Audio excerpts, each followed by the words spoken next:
and its nose was just perfectly covered by the water. So I think that she actually drowned inside her water tank.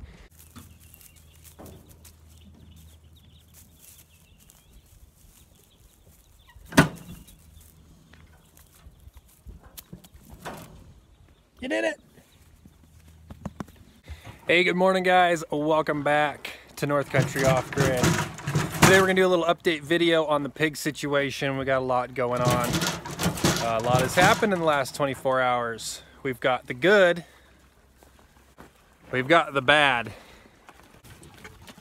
and we've got the ugly. If you guys don't know, that pig's name is Uggs because she was an ugly piglet, so the kids just kept calling her, referring to her as Uggs. So today's video is the good, the bad, and the ugly.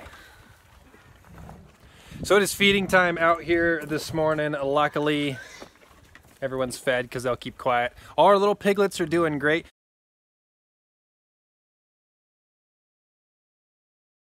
Guys, we had our hernia piglet in here. You guys saw me wrap her up, put her back in here. I put her back in here, and 5 minutes later, they had already ripped that thing off of her belly. So I wound up taking her out and putting her over in that pen all by herself. I should have thought about it. I knew they would mess with it, but I didn't think they'd take it off in the first 5 minutes. So we got her put over there and started treating her over there as well. So our first piglet of the day, or our first pig of the day, is Scarlet. Scarlet here has been a piglet of ours for quite a while. She got that name because she got stepped on by her mom and it ripped her shoulder like clean open. And we healed her up, and she's got a heck of a scar. You can see right there on her shoulder, she's just got a giant scar. So we kept Scarlet as a breeding pig. She was a good sized pig, but she was hurt, so we didn't want to sell that product to someone with a messed up shoulder because it would have messed up meat. So damaged goods, we kept her. Anyway, Scarlet is about to give birth. She's doing good. Her rails are coming in. Her milk is starting to come in. So we are expecting piglets probably sometime next weekish. So if you guys are new to the channel, make sure you hit the subscribe button. Make sure you hit that bell because we always try to live stream all of our animal births. YouTube does not like it, but we like to show you guys it. So goat births, pig births, we try to show you guys the play-by-play and just put it on the animal and just let it take place. So guys, yesterday was kind of a bittersweet day. Shelby has a baby inside her that wants to get out, and it is too early. So Shelby actually had to spend the night in the hospital, and we all came home. And we came home and we took care of our piglet that had the hernia. We rewrapped her. We put her in her own pen. And she got the ball off again. And I think the mistake that I made, guys, is I was using a whole ball, which allows her to get traction to rub it off. And I think what I wanted to do is use a half of a ball. I think that would have been a better idea, and then stick that up there and then wrap it to keep more of a lower profile on her belly. So if you guys treat the hernias like I showed you in the last video, cut your ball in half and then use it.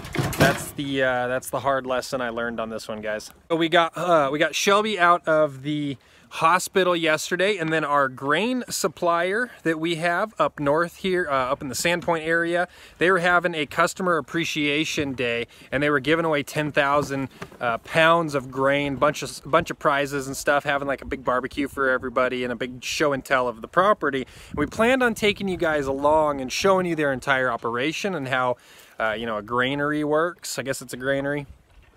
We're going to show you all of that. Guys, by the time we got Shelby out of Coeur d'Alene, drove all the way up to Sandpoint, we were late, but we won 1,000 pounds of grain, so that was pretty cool. We got there, and 15 minutes later, we were able to get our tickets in. 15 minutes later, we had won some grain, so that was pretty cool. So we finished up the day out there, came back home with all of our grain, offloaded our grain, started feeding the animals and stuff. And as I was feeding the animals, I noticed that one of the pigs was not coming to me, guys, and unfortunately that was our hernia pig. The pig with the hernia is dead. She died last night, but we're not sure how she died. Now we've got this big barrel waterer for her. A couple of the pigs have these, and they like to lay in them. All of our pigs will lay in their trough, they'll lay in their water. Some of them sort of fall asleep, but they're generally pretty good about keeping their head above water. When we got here last night, that one was laying in the water halfway and its nose was just perfectly covered by the water. So I think that she actually drowned inside her water tank because she fell asleep in it, which is common. Usually they fall asleep, they'll get in the water, they'll try to fall asleep, but the other ones come and jostle them and make sure that they don't get any peace.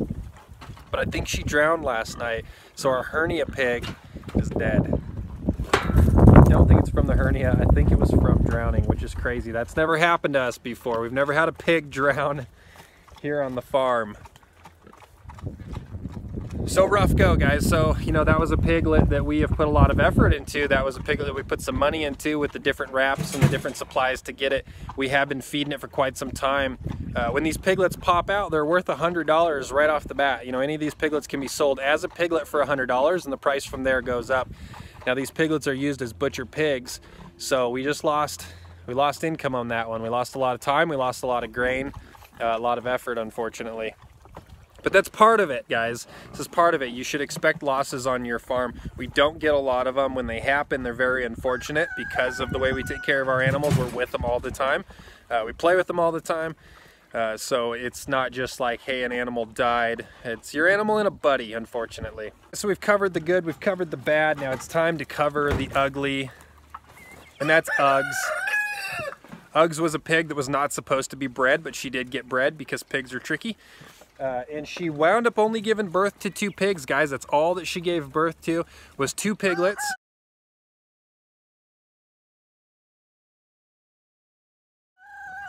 I never saw any afterbirth come out. I did see the chickens grab what looked to be some afterbirth and run it out of her hut and kind of eat on it. So I'm thinking she did pass her afterbirth and then probably ate it, or one of our dogs ate it. So I didn't see it. So that's what I was watching her. Now we're, oh gosh, I guess we're at least 4 or 5 days now. Shut up, rooster. I guess we're about 4 or 5 days now from when she did give birth, so the risk of her dying because there's babies backed up in her are about gone. She should be fine, and she's showing no signs of having any complications at all. So I'm thinking she passed her after birth, we just missed it, and she's good to go. So she's now in this pen over here with the butcher pigs. She will be getting butchered here in the coming months. We've got 3 of the piglets moved over here as well. These were the hernia pigs, litter partners, same size. These guys are really starting to take off. They're starting to boom. In just the last couple days, you can almost see the difference in their size every single day. All right, guys, well, that is it. That is the update on the farm. That is what's going on. You guys have been asking about Uggs. Uggs is doing good. No babies, unfortunately. So, you know, we didn't take a financial hit, but we were expecting to have babies and add to the program here. So we didn't get those babies. We are expecting those babies though, and we expect her to do better. She's built better. We were okay with her getting pregnant. She wasn't necessarily intended to be pregnant, but we were okay with her getting pregnant. She's got good genetics, so she should do well. Usually red wattle moms do really well birthing babies, so we're expecting good things from her. We'll keep you guys up to date on that. Hopefully you'll catch some live birth. That is always fun. I don't know why YouTube doesn't like it, but they don't like it. They don't like the videos. They demonetize them right away. We kind of look at them as a very educational video. Most people don't get to see the birthing process with pigs, animals. They just don't. So if you're a first-time pig person, whenever you have a first-time mom, there's usually a lot of complications, or things aren't as you're told. You know, a lot of times they tell you to expect piglets, you know, 20 to 30 minutes after each other. With new moms, a lot of times they come 45 minutes to an hour, you know, so there's time for you to be panicking if you read the books and they said 20 to 30 minutes and you're going on an hour each time. You begin to think, what should I do? What should I do? So we like to use them as an educational tool and just show you guys there's a lot of things to expect. So always expect the unexpected with pigs. They're kind of a complicated but simple animal. All right, guys, so that is it. That is the video. Hope you enjoyed it. Unfortunately, we had some bad news on the farm, but it happens. It's part of it. It's part of what you do out here. If you raise animals, you're going to lose animals. It's just part of it. all you can do is take care of them the best that you can, hope for the best, provide great care, you know, and things are going to happen. You know, you can't prevent a belly hernia. A lot of times it's sort of a genetic trait. So, you know, if it happens, you do your best to take care of it and hope that they pull through. So if you guys are new to the channel, I know we got a lot of people just coming over from Dutch's channel, a lot of people coming over from the Crocker's channel, and thank you guys both. If you guys are new, you want to follow these piglets, I know we're following them to slaughter, but it's still fun to watch. We like to think that they only have one bad day here at North Country. But you guys can follow along, watch the piglets come up. As they get bigger, they move pens and we feed them more, and you know, some pigs are gonna go to butcher. All these pigs behind me, for the most part, that you just saw on that swing, those are all gonna go to butcher probably here in a couple months. And then these guys will all wind up going to butcher probably around October-ish. And then we're gonna be taking all of these guys on a road trip, and you guys can follow. So hit that subscribe button, hit that bell notification. That'll let you know when we put out new videos, and you guys will be able to keep up on all of it. Thank you guys for watching. We really appreciate it, and we will catch you on the next one.